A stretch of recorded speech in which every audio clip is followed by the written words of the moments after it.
En nuestro estudio de hoy, amigo oyente, llegamos al capítulo 7 de esta segunda epístola del apóstol Pablo a los Corintios. Y como dijimos en ese estudio anterior, este es el último capítulo en esta serie que trata del consuelo de Dios. Vamos a apreciar lo personal que es este capítulo. El capítulo anterior también era personal, pero no tanto como lo es este que tenemos ante nosotros en esta ocasión. Leamos hoy nuevamente el versículo 1 de este capítulo 7 de la segunda epístola del apóstol Pablo a los Corintios.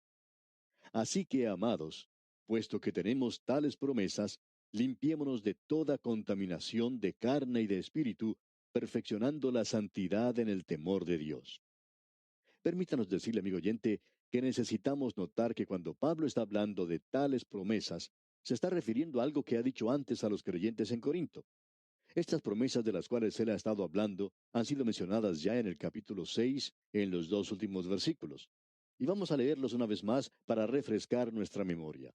Dice el versículo 17 y 18 del capítulo anterior, el capítulo 6, por lo cual salid de en medio de ellos y apartaos, dice el Señor, y no toquéis lo inmundo, y yo os recibiré, y seré para vosotros por Padre, y vosotros me seréis hijos e hijas, dice el Señor Todopoderoso.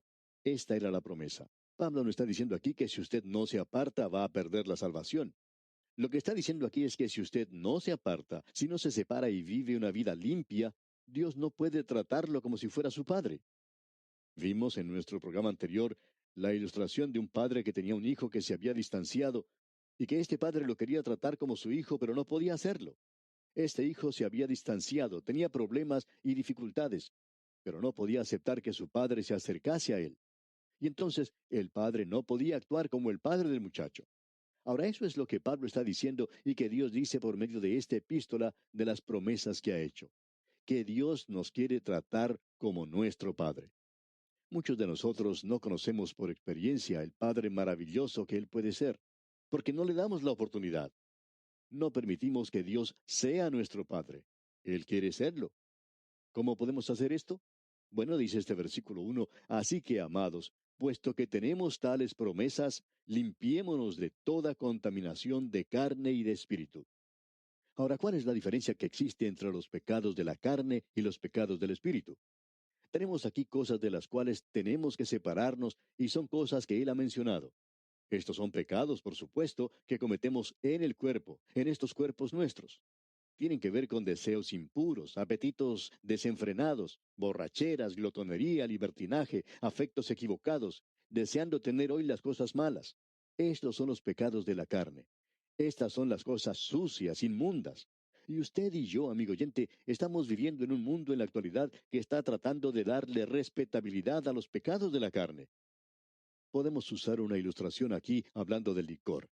La palabra de Dios todavía dice, ay del que da de beber a su prójimo, ay de ti que le acercas tu hiel y le embriagas para mirar su desnudez. Que Dios tenga misericordia de usted, amigo creyente, si usted está sirviendo bebidas a sus vecinos en su propio hogar. La palabra de Dios reprende eso. Lo hemos leído allá en Habacuc capítulo 2 y versículo 15, y también en el libro de Proverbios capítulo 23 versículo 31, donde dice, no mires al vino cuando rojea, cuando resplandece su color en la copa. En el día de hoy la gente dice que está bien beber alcohol. Podemos escuchar por radio la propaganda que se hace al alcohol, así como también podemos observarlo en la televisión. Algunos dicen que la muestra de la madurez y la sensibilidad de un hombre triunfador es la de aquel que puede beber cócteles. Amigo oyente, ¿qué clase de propaganda es esa? Uno habla del lavado cerebral. Bueno, Hitler nunca hizo mejor labor que esta que se está llevando a cabo por los intereses de aquellos que venden licores. Dicen que es la marca, la señal de un hombre maduro, sensitivo, que tiene éxito. Pero un momento, ¿sabe cómo termina esa propaganda? No era la propaganda de algún whisky o alguna otra bebida similar, sino de una organización que trata de ayudar a los alcohólicos. Luego dicen, usted sabe que hay gente que no sabe cómo dominar el licor. En eso estamos totalmente de acuerdo. Hay muchos, millones de personas que no saben qué hacer con el licor. Luego van a parar a los hospitales o a la calle. Estos son los pecados de la carne. También podemos mirar en los lugares donde se vende libros y revistas. La literatura pornográfica que uno se puede imaginar está allí a la venta al público. Se glorifica al cuerpo humano y al sexo. En nuestros días tenemos este sexo licencioso. La palabra de Dios todavía condena todo eso. Estos son los pecados de la carne. Amigo oyente, si usted va a disfrutar de ellos, entonces Dios no lo puede tratar a usted como su padre. Usted puede ser su hijo, no vamos a discutir eso, pero Él no lo puede tratar como un padre que trata a su hijo. También se menciona aquí la contaminación del espíritu. Ahora, ¿cuáles son los pecados del espíritu? ¿Qué podemos decir de la chismografía, por ejemplo, amigo oyente? ¿Qué de comenzar a circular un rumor vicioso contra algún hermano creyente? Usted sabe que hay mucha gente que no puede tomar un revólver y apretar el gatillo para dar muerte a una persona, pero toma la daga de los chismes y se la clavan en la espalda cuando el otro no los está escuchando. Hay algunas personas que, aún en las mismas iglesias, hacen cosas así. ¿Y qué podemos decir de la vanidad?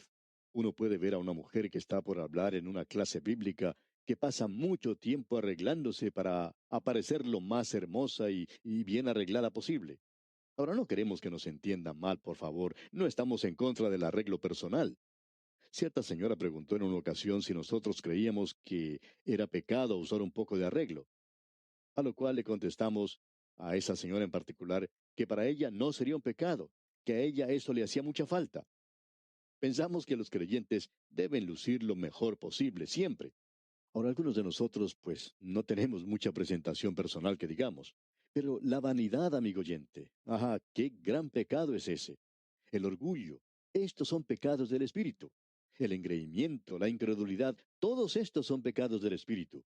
Tenemos muchos en las iglesias en la actualidad que nunca se emborracharían, que tampoco fumarían un cigarrillo, y sin embargo, no pueden controlar su lengua. Tienen algo que quema mucho más que un cigarrillo, y es la chismografía. Quizá ya deberíamos cambiar un poco el tema. Ahora, Pablo dice, limpiémonos de toda contaminación de carne y de espíritu, perfeccionando la santidad en el temor de Dios. El escritor del libro de los Hebreos nos aconseja en el capítulo 12, versículo 14, seguid la paz con todos y la santidad, sin la cual nadie verá al Señor. Cristo es mi justicia, Él es mi santidad. Amigo oyente, mi vida y su perfección son cosas que están muy alejadas. Dios nos dice que no tengamos tal separación, no tengamos una separación tan grande en la santidad. Él dice, yo quiero que tú seas santo. Y créanos, amigo oyente, esta es una declaración fantástica. Ahora, en el versículo 2 de este capítulo 7 de la segunda epístola a los Corintios leemos, admitidnos, a nadie hemos agraviado, a nadie hemos corrompido, a nadie hemos engañado. Cuando Pablo llegó, él no fue a recoger dinero para algún proyecto especial ridículo. Esto nos dice que no tenemos que tomar ofrendas para ciertas cosas y luego utilizarlas para otras. Cuando cierta persona da dinero a la iglesia para tal o cual propósito, debe ser utilizado únicamente para eso. Hay ciertos encargados del dinero en las iglesias que no siguen tal norma.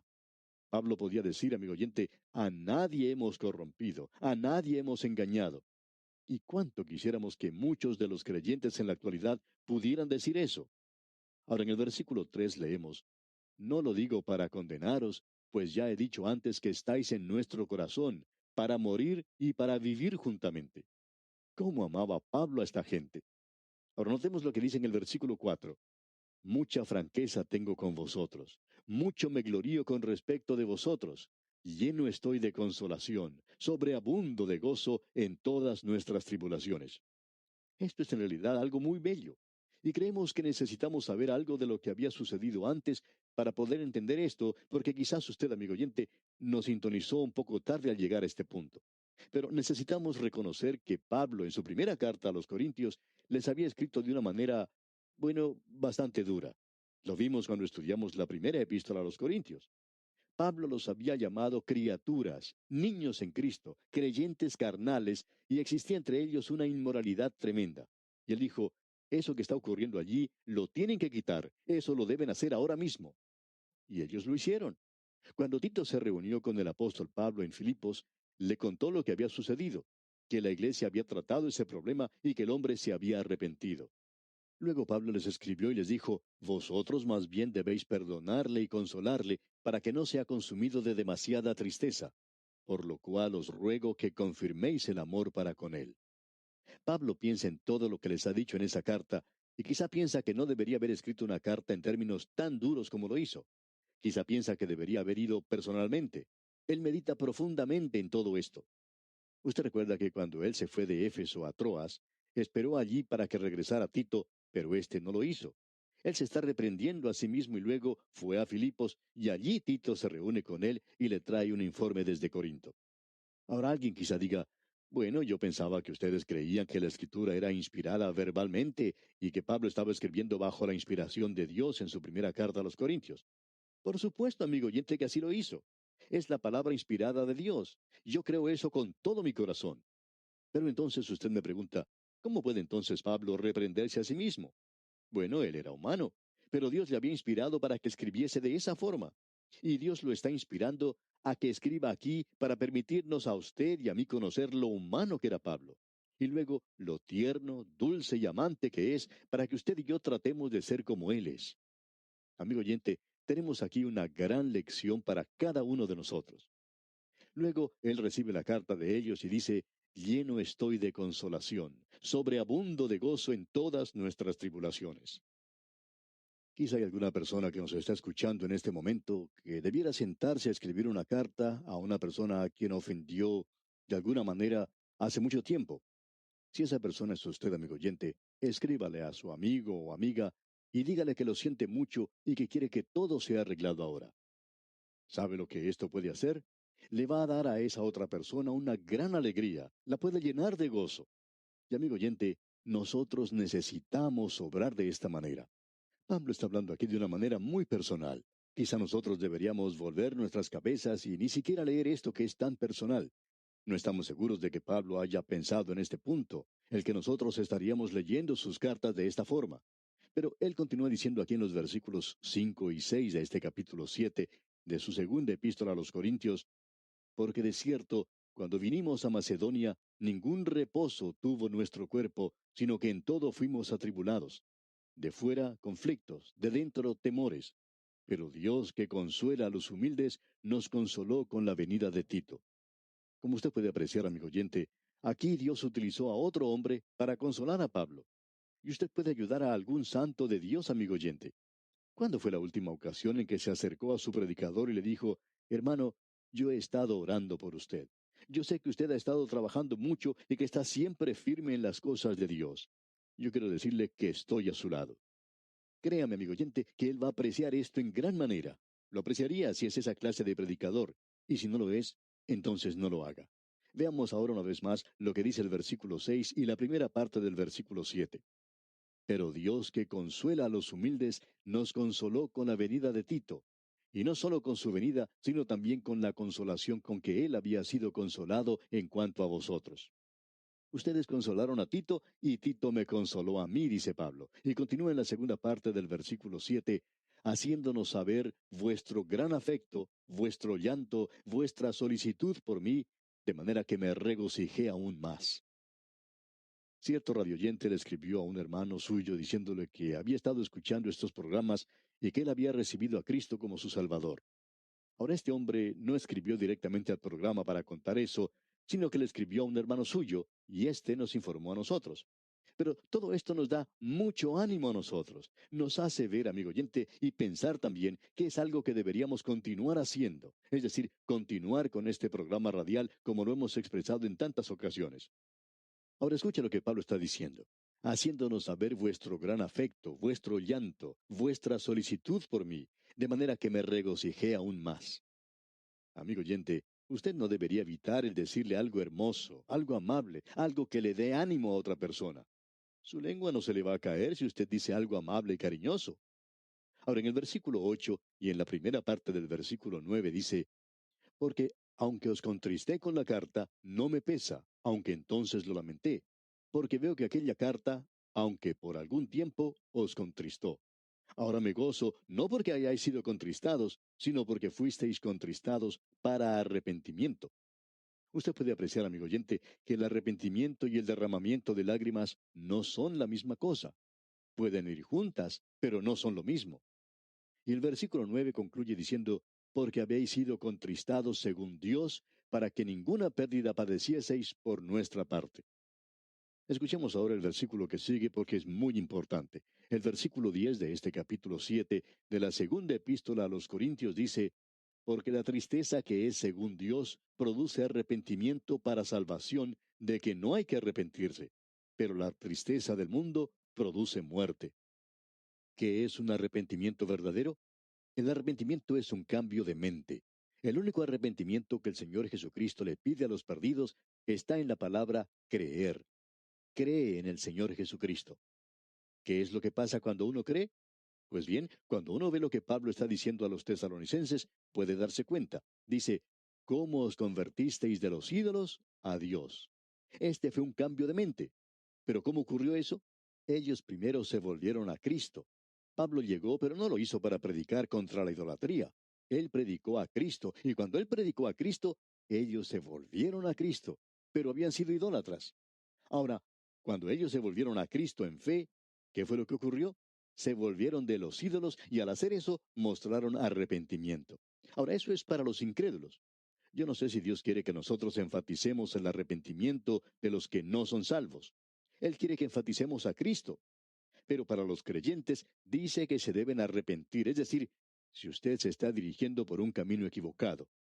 Hay muchas personas que derraman lágrimas, pero que no tienen ningún sentimiento detrás de ellas. El versículo 10 nuevamente dice, porque la tristeza que es según Dios produce arrepentimiento para salvación, de que no hay que arrepentirse, pero la tristeza del mundo produce muerte. O sea que lo que produce la muerte, como usted puede apreciar, es la tristeza del mundo. Hay muchas personas hoy que derraman lágrimas, pero que nunca se arrepienten. Ellas derraman algunas lágrimas y luego continúan en la misma dirección. Hay algunas personas que lloran mucho, pero eso no quiere decir nada. Es como el ladrón que llora cuando lo arresta la policía. Él no llora porque es ladrón, sino que llora porque es arrestado. Bien, escuchemos lo que dice Pablo entonces aquí en el versículo 11. Dice, porque he aquí esto mismo de que hayáis sido contristados según Dios, qué solicitud produjo en vosotros, qué defensa, qué indignación, qué temor, qué ardiente afecto, qué celo y qué vindicación. En todo os habéis mostrado limpios en el asunto. Pablo los encomia entonces por el hecho de que se han vuelto realmente hacia Dios. Este es el arrepentimiento para los creyentes. Y amigo oyente, hay muchos creyentes en nuestros días que necesitan arrepentirse. Luego, leyendo desde el versículo 12 y hasta la primera parte del versículo 14, dice, así que, aunque os escribí, no fue por causa del que cometió el agravio, ni por causa del que lo padeció, sino para que se os hiciese manifiesta nuestra solicitud que tenemos por vosotros delante de Dios. Por esto hemos sido consolados en vuestra consolación, pero mucho más nos gozamos por el gozo de Tito, que haya sido confortado su espíritu por todos vosotros. Pues si de algo me he gloriado con él respecto de vosotros, no he sido avergonzado. Y luego miremos el último versículo de este capítulo 7 de la segunda carta a los Corintios, el versículo 16 que dice, me gozo de que en todo tengo confianza en vosotros. Pablo sinceramente abre su corazón aquí y es muy, pero muy personal. Hemos pues visto en este capítulo el consuelo de Dios al corazón de Pablo. Y de aquí podemos sacar una hermosa lección para nuestras propias vidas en este día en que vivimos. Y vamos a detenernos aquí por hoy, amigo oyente, porque nuestro tiempo ha tocado ya a su fin. Continuaremos nuestro estudio de esta segunda epístola a los Corintios, Dios mediante, en nuestro próximo programa. Le invitamos pues a sintonizarnos. Será hasta entonces que las bendiciones del Señor sean su mayor tesoro, ahora y siempre.